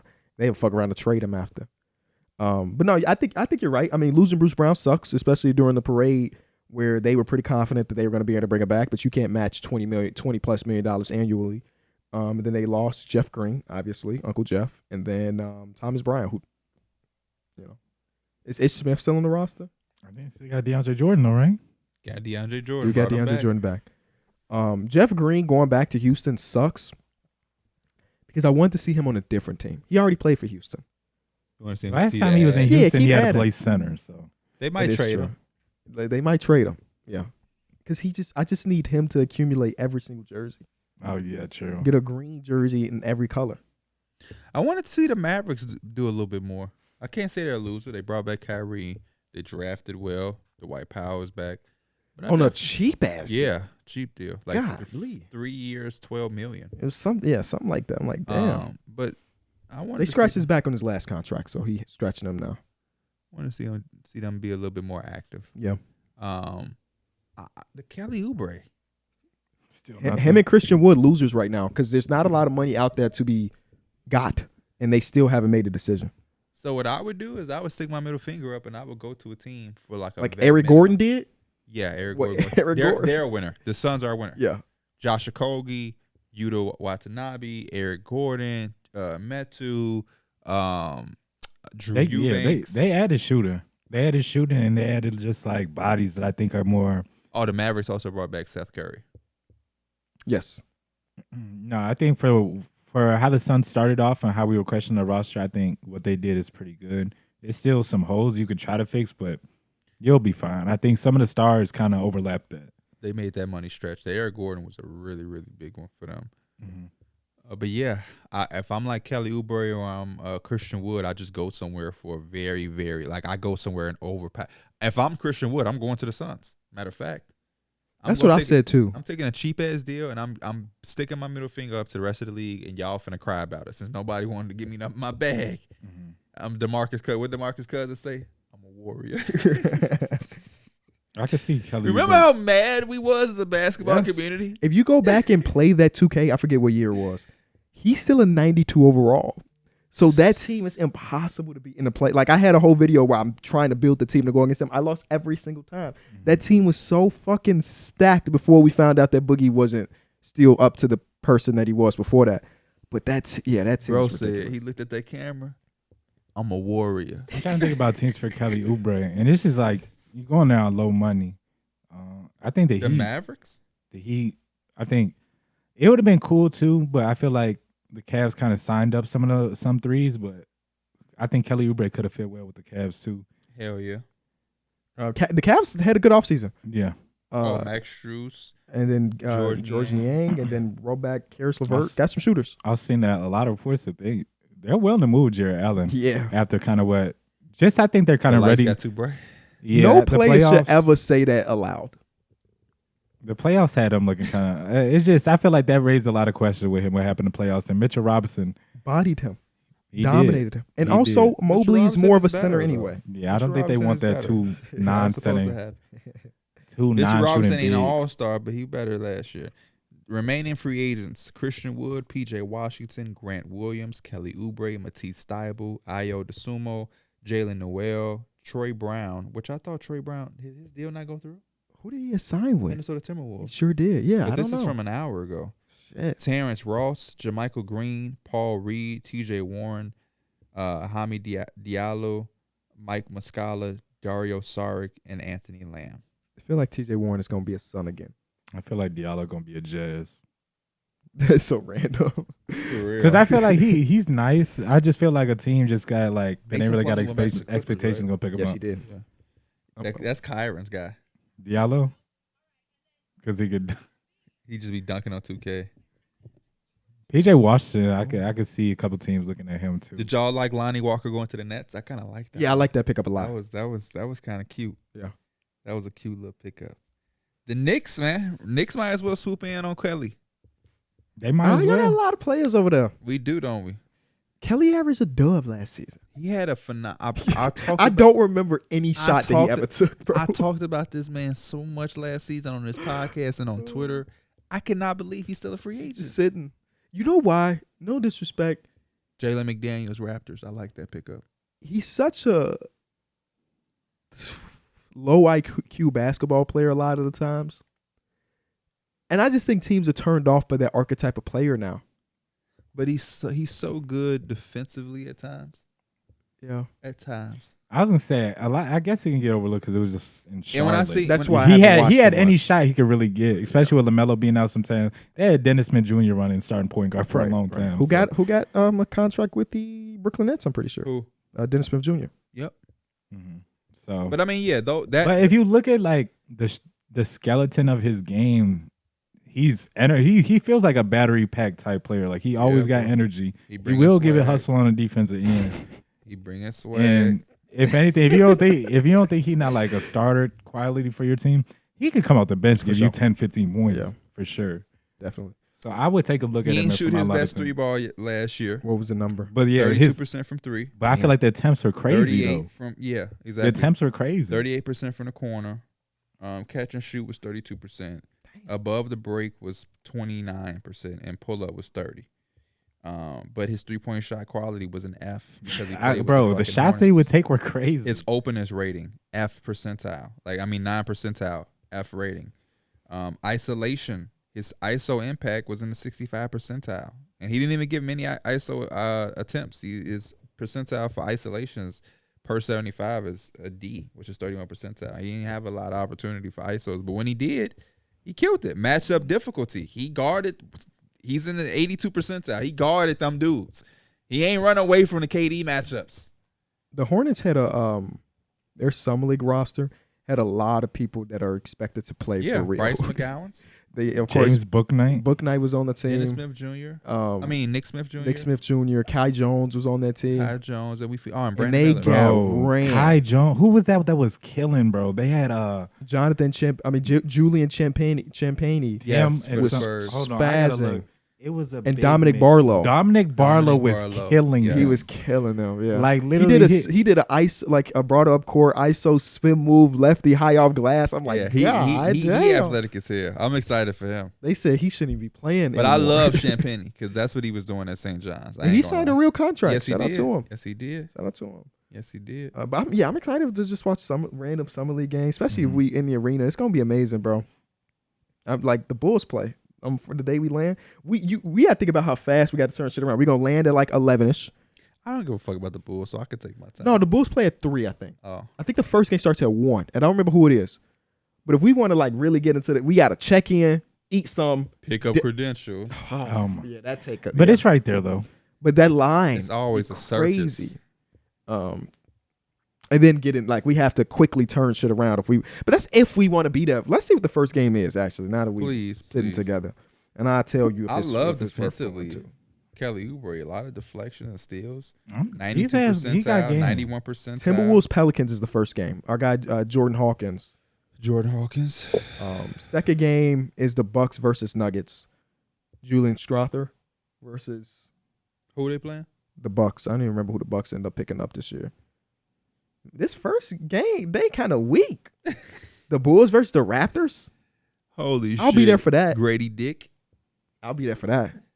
But You'll be there for Dick, huh? the real game starts at 6? 4:00 Oh. that time. 6:00 our time. Spurs. It is Rockets versus Blazers.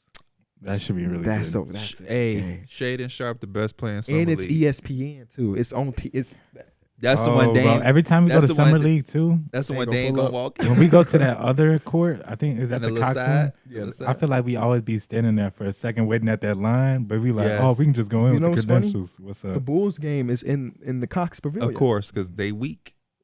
No, we're gonna have Grady in the Cox. Ooh. It's gonna be fun. It's gonna be fun. Then you got Cavs versus Nets. Do we care about that? That's in the other gym. Nobody cares Noah about that. Clowney, Yeah, you know. Darrick Whitehead, Imani Bates. And then the game after that is the Hornets versus Spurs. That's the game. That should be Yes. a really And good that's game. why it's Brandon going. Vick. This first day is going to be fucking ridiculous. That's why the credential line is going to be like an hour. I think. That's because everybody's going to be there. I feel like the last couple of years But it if wasn't we like a go super hype. early, If we go like Yeah. right off the plane, You should be all right. yeah. And then the last games are like the Kings versus the Hawks. We already seen the Kings yesterday, and then Lakers Warriors. I don't give a fuck about that one. Damn. No, I'm Jalen just Hush- because Jalen- we seen both of these teams already. Jalen Hush. That's all I mean. It was nothing new. Nothing new. What else? I'm just excited for the live show too. I know, me too. The tour's been cool. We kind of winded down. We only got a couple more spots. What? Yeah, we only got a couple more spots. Not in my mind. We got Vegas, Toronto, Seattle. And even though Oh, it's I not- wouldn't count Seattle Okay, as part we of the won't tour. count it. Houston, Vegas, Toronto, Yeah. Houston, Denver. That's still 4 more spots. We ain't even did 4 yet. We did. Oh, I guess this is number Philly. 3, huh? Yeah, we're not even halfway done. Fuck. Yeah. I hate to have burst your bubble. I wouldn't even think about Denver because it's not official. It wasn't officially on the flyer just because it wasn't. We didn't Yeah. know. I when was we thinking first that started. that's like more so like next season in my mind. But no, This I is was like I was off-season. only thinking Yeah. about it because I want to take a vacation with my girl. But I was thinking in my head like when when would I the have plan is? time? Yeah. Because it's like boom, boom, boom, boom. That's what boom, we doing. boom. We trying to figure out when we go on our honeymoon because it's like Right, and your wedding is in August, Yeah. which that August feels jam packed, bro. that's why I like this. Toronto, Seattle. Seattle's one of the ones that's like When is those dates for? I literally do not. I can look. I know he posted on Instagram. If that one fell through, You wouldn't be mad. I wouldn't be mad at it. because I got my wedding the week after, then honeymoon, and then we're filming my TV show in August. So I'm never gonna be home. You know what I'm saying? Like that whole Fuck month. your house. August 5th and 6th are the days. Oh, that ain't as bad. I don't know. Why did I think it was like three days? 3 days. Well, we need to really check up on this because this is in the month. So we really need to figure out what's our goal. Like, why are we going there? Are we filming something? Who's gonna be there? Are we getting talent? Are we doing this? Like, we got to really get to the nitty gritty with it all. Because I don't know. Post got 300 likes. Speaking of likes, so I'm joking. It's late as hell on the show, but for those that are still watching, thank y'all for all the support on that. The podcast we did in Studio J. Oh yeah, it's over 400,000 likes. It's over 400,000 views, and it hasn't even been a week yet. So thank you for all the love on that one. Oh, and we also hit 300,000 subscribers. We should have set that at the top of the show. Yeah, 300K. 300K, man. Which is dope. It's just a good number, but ain't the number. You know what I'm saying? We keeping it going. But 300K, we really do appreciate it, man. From we started this channel like 2 seasons ago, if that, because we were on the HOH channel for the first 4 years of our relationship with HOH or whatever. I mean, numbers are weird. Yeah, and the growth is crazy because when we first made the transition, I feel like our videos are getting like 30K each on like average. Now it feels like it's over 100K almost at this point. Yeah, I agree. A lot of credit to the 4 boys here, obviously. A lot of credit to Isaac behind the scenes doing a lot of the TikTok work and editing those. I guess Weezy gets some credit. I guess. He do. He gets some credit. He for the transitions. I mean, there's a lot of time he dedicates to us. That's 100% true. He definitely be in the studio 4 hours before shit so he can look busy. We get here. He's still working. We get here. He's talking about, let me go ahead and get my camera out at my car. Motherfucker been in here sleeping and shit. Coming, this motherfucker smell like fucking ramen noodles and shit, onions and shit. Nigga in here eating and having a picnic. Sushi. He got sushi. Right. At Don't take out the garbage. Fucking all type of shit. Him and Darrick. They know they getting fucking 17 Bro, ingredients on the sandwich and put in the garbage. When we did that video, we had all that milk. I was like, don't put that milk back in that fridge, bro. Nobody put a drink there. There's a wrap in there right now. Oh my God. Oh, that's dual wrap. That was the draft screen. Yeah. Just throw it away. That's what I'm saying. If you know is that's he one even of my live here or is he from New York? Peeves, bro. I don't fucking know. He's not coming back for the wrap. If you not gonna eat something, you not. Why just throw it away. Yeah, man. Suzanne is heavy on that, bro. Putting shit in the refrigerator. I know you not having leftovers of this, bro. I just know you just throw it away and then be like, I don't want to waste food. My mama you wasting it anyway because you're not gonna eat it. Yeah. You saying Suzanne does it? Yeah. Monday nights, I clean the refrigerator of the other shit because Tuesday is garbage day. And I'm always open to see, like, when is this is from last Tuesday, bro. Yeah. What are we doing here? What do you do? Like, okay, what is a food that you just know for sure you're not heating up? Chicken. 100%. Well, I heat up some like chicken breasts or something. But let's say we have, do I heat up if we frying French fries. Boom. Why the fuck are these French fries in the refrigerator right now? Yep. I've never seen you eat a French fry that wasn't made an hour ago. I don't like fried chicken heated up. I could get away with it. I'll take that. I ain't gonna lie. Sometimes Popeye's reheated chicken be tasting better than the when that bitch is freshly made. I can't go that far. That shit wasn't freshly made. Nah, I don't know what it is. I think it's just like the second time around is like, damn, I was hungry and this shit was right there in the fridge for me. That's how I feel about barbecue chicken. Like if you gotta heat that barbecue chicken up off that grill, that motherfucker gonna be. Dude, my dad made me a slab of ribs the other day. God damn. You eat ribs? Man, can I eat them? Devour them motherfuckers. Avery talking about more. Sorry, baby. You suck the meat off them? Absolutely. No meat left on that bone. Absolutely. Yeah, man. It's just one of them things, man. It's one of them things that, like, no matter what, if my pop say he barbecuing, I need a slab. Y'all, you take a plate home? I just get a slab. I don't need no sides. Give me a slab. Y'all saw a hotel? I have not looked at it, no. I've been there when I did that Wendy's shoot. It's nice. Caesar Palace-esque. Okay. That's good. Casino, mall. Oh, you know what? I didn't look at it, restaurants. but they were saying that there's a bunch of concerts going on while we're there in our hotel. I'm like, oh shit. Oh, right. You said J. Cole or something. J. right? Cole, Jack Harlow, I think, and then like Party Next Door. Damn. I hope that got picked up by the microphone. It probably did. Stomach was going crazy. I woke up at 9:30, so I brushed my teeth And just dipped. and came here. Yeah, I felt like I'm hungry as shit. Yeah, I only wake up. I wake up at 8 o'clock every morning, regardless of a I was alarm knocked clock. the fuck out. One of them I nights. went to sleep watching Tyus Jones one-legged floaters. that video fucking killed. I don't know why, but you sent that video of that dude asking, man. what he That- asked? He was like, can you beat your brother in a one-on-one or some shit like that? He was loud as fuck. I don't know why it made me think, like, I kept thinking about that video. I'm like, why was that nigga so fucking loud? I was looking for like the video I was watching, like the floaters and the pick and roll with the Tyus, and that thing popped up, and I'm like, I just clicked on it because it was a short, bro. Hey, Tyus Jones, Tyus. Like, why the fuck is this nigga? I had to share that with some people that would have understood the funniness to that. Oh man, Y'all, Y'all got anything planned for today?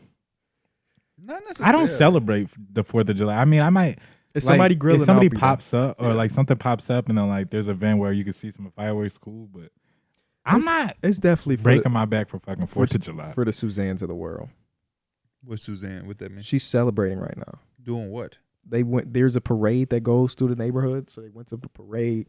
She's talking about going to see fireworks, and I'll probably do that because I already like fireworks and stuff. But I could not care less about the fireworks. I'm not man. running around. I'm not finna put on an American flag shirt. Yeah, absolutely not. I'm not putting no American flag in front of my house, on my car. I saw a lot of American flags on the way here. Yeah, I'm like, y'all fake. Y'all got this shit up in December. If you really ride with something, you keep it up. American flags are just so these days. I just don't know. It need a remix. Oh yeah, Bro, have that's you ever like- seen that meme where it's like, Are you patriotic or are you patriotic? You know, because there's a Yeah, difference. And they hang them from the tree. Like it reminds me of somebody hanging from a tree. And sometimes like I just don't really rock with the whole shebang.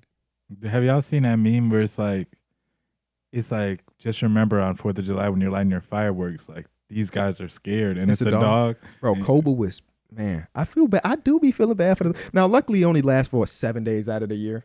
You know what I'm saying? If that, Which that's what pisses me off. it should be one It day. should be one. It should be one 2 day. days max. Yeah. Okay. You got some leftover shit, or you got a little thirsty and did it because last night they did it. They was definitely going But crazy. bro, July 9th July 10th when I come back from Vegas and I hear some shit, I may have to. That's go they to, damn fault for buying all them fireworks. Yeah, why'd you buy so many if you want Yeah, dedicated we gotta to the light 'em grind? anyway. Yeah.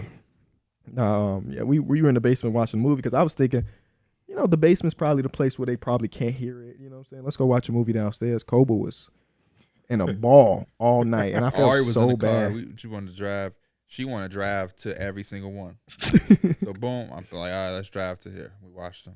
Another one pop off around Berea. Okay, let's drive towards these. And after that, I'm like, bro, we not finna drive around the Chicagoland area because we see You fucking. can see them. You can see the fireworks from far away.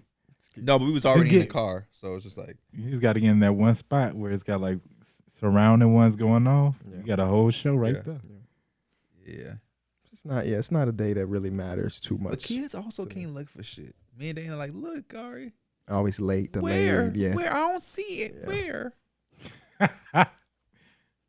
You know how that go. But yeah, I ain't doing shit. I'm chilling. Fuck the fuck. If I came to work, so that show you. Yeah. Because everybody else acting like this is a day off. Our producers ain't Shit here. felt like a ghost town when we came in. And I- Our driving swore in he was was coming. weird, bro. Driving in there was nobody on the road, and then these lots are always packed. Not a single. I just saw your car. I'm like, oh, Fact, fuck. you parked right there. Yeah. You don't never park right That's there. because that's Darrick's That's spot. Darrick president, which I'm glad because Darrick, your ass don't need to park in a lot. You ain't got the sticker. Move. Think of my sport. Right, Darrick yes. like he having a blast, and It was where he at. my dad. And if Darrick don't come back and buy a Tesla, I'm gonna be mad. Right, he gets so many pictures. Who's in it? this. Is that a rental? I think I'm It guessing it's just gotta a be. rental. Yeah. And he just flexing to us Yeah. and that motherfucker. And he played with the settings because in it his car is blue, and you could just change the color of the car on the screen. So I know he not in no fucking silky blue Tesla right now. But I want to see him in it because it's a Model 3, and he big as hell for a Model 3. Oh, those are smaller? That's the one I used to cannot tell you have. anything. I thought he was okay. in that white one that you got. Nah, he not in the big body SUV joint. Oh yeah, he big as hell. Big as hell. Knees is on the steering wheel and shit. Bro, it was my dad's birthday yesterday. Oh, he got the same birthday as Darrick. Yeah. Or same person. Oh. No, because my dad's like 15 years old and man, like 17, 18 years old. Anyway. Anyways, but no, so I got him. I told you I got him a backbone. It's like the thing you put on your phone or whatever. But we went to Best Buy because my sister was like, I want to get him a present too. So she had came with me. Got no fucking money. I asked, I was like, you got money? She's like, no. Like, you expecting me to use my money? I'm like, you wanted to get him a present. But regardless though, so we're at the thing, and you know how they had the little Roblox cards? Mm-hmm. It's like the $10 one, and it's just me and her. So I was like, if you're gonna get that, because she said she wanted it, I was like, you got to get Alex one too, because that's just how kids work. Yeah. And so she's like, oh, okay. She went back, and I started walking towards the register. Next time she come up to me at the register, she got 2 cards. Tell me why $25. I'm like, bro, stop playing with me. She's like, these are the only ones left. I'm like, no, G, the $10 ones is right here. She thought she was so slick. She tried to get up on your ass so she could be strong as hell in that one Roblox game. But do y'all ever like Ari love that Roblox shit? And I used to give her one every Friday. Bro, you know that $10 gives them like a meal, like a 10,000. For real? I thought it didn't give them shit. Ari spends that shit in 3 seconds. I don't want to say it gives them $1 million, but it gives them like 20,000 or 50. I bought them like a decent amount of those because they always be on the game or whatever. And I understand, just like if motherfuckers buy me Microsoft points, like I know what to do with them. Exactly. Like, I might not know, or like my mom might not know what it is, but she knows I know what to do with them. No, Ari spend that. She know what to do with it. She just spends it fast. She know exactly. She got like a wish list of what she want. I guess she go buy that shit, bro. She get them shit so much. I was thinking about like buying 5 at a time and just putting them in my desk. Mm-hmm. And like, hey, you being good? Boop. You lost your tooth? Boop. Anything. You just pull out one of them motherfuckers. Hey. Yeah, I'm not there yet. And I don't instead of saying stop, hey. Well, that's what I'm saying. You're going to get to that point too. Because naturally it just costs more having a kid. For sure. But it's just like when you go into the store, when you just getting some milk or whatever, you might have to add an extra $15-$20. I do that already. No matter where I go, I look, and like if it's something I think Avery will want or like, I buy it regardless. You got to. That's how it works. Even I went to the mall, Schaumburg Mall. Like we took Schaumburg Mall. Mm-hmm. Every store I went there, I'm like, oh, this is kind of nice. Like I went there specifically for one thing and spent way more money on Avery than I would have spent on myself. You feel good doing it. I mean, obviously, absolutely, it ain't never no problem. It's a natural thing. It's just funny. We went somewhere for Dana to get like something for her friend who was having a baby. And I'm like, I know you're here for that, but that's a Harvard and Yale shirt that Ari could wear. Put that girl in a Harvard shirt. Let her know subconsciously she can go there one day. Yep, because they always had them. They love them throwback pictures like they did with Jokic. Talking about that boy is like he was in Serbia in a Nuggets jersey. I still think that shit photoshopped to this day because ain't no way he just had that shirt. Well, nowadays you can actually get away with the Photoshop. You just put a green screen jersey on a kid, and then if he make it to the league, that work. Donovan wearing the Cavs. Right, yeah. It happens too often for it to be real. That's what I'm saying. You know, Derrick Rose was in the Bulls jersey. Why would he be in the Bulls jersey? Bulls hat and gloves. Yeah, that's all. That's fake as hell. Derrick Rose got that dingy ass Bulls jacket on in that picture. Shout out to him. He won 23 in Memphis. Yep. I think that's cute. Yeah, sentimental. Yeah, I guess that's a wrap, man. Close it out. I wish D Mills was here. I can't believe the next time we gonna see him, he gonna be in Vegas. What y'all think he gonna do this time around? He gonna do something funny. We was leaving Atlanta and Public City tripped up the stairs. I remember that. That shit was. Was that you? No, that was Darrick who tripped. And the lady like, why y'all laugh? He's supposed to help him up first. I'm like, hell no. I've seen somebody fall in a full ass suit. In a full suit with sandwiches in there. That motherfucker fell. Oh yeah, because it was like a flashback to when he had them stickies and he dropped it. That's what I immediately That was dig in. That was dig in because it was like he had a paper bag too. He almost in dropped the rain. And he that's an underrated story that I forget. That nigga was swinging a plastic paper bag in the rain and his food. I just like how Jeff in the moment was like, "It's all right, like I'll get back." Years but like later. years later, he's like, "That shit kind of blew the fuck out of me." Grown ass man, I gotta go get his food for him. in the rain. Yeah, it was pouring too. Man, Shout out to Jeff because Darrick would have had to go back on his own. All right, though. We appreciate y'all. We'll see y'all in a week because we at Summer League. Come drop by in Vegas and holler at your boys. We out though. Peace. Peace.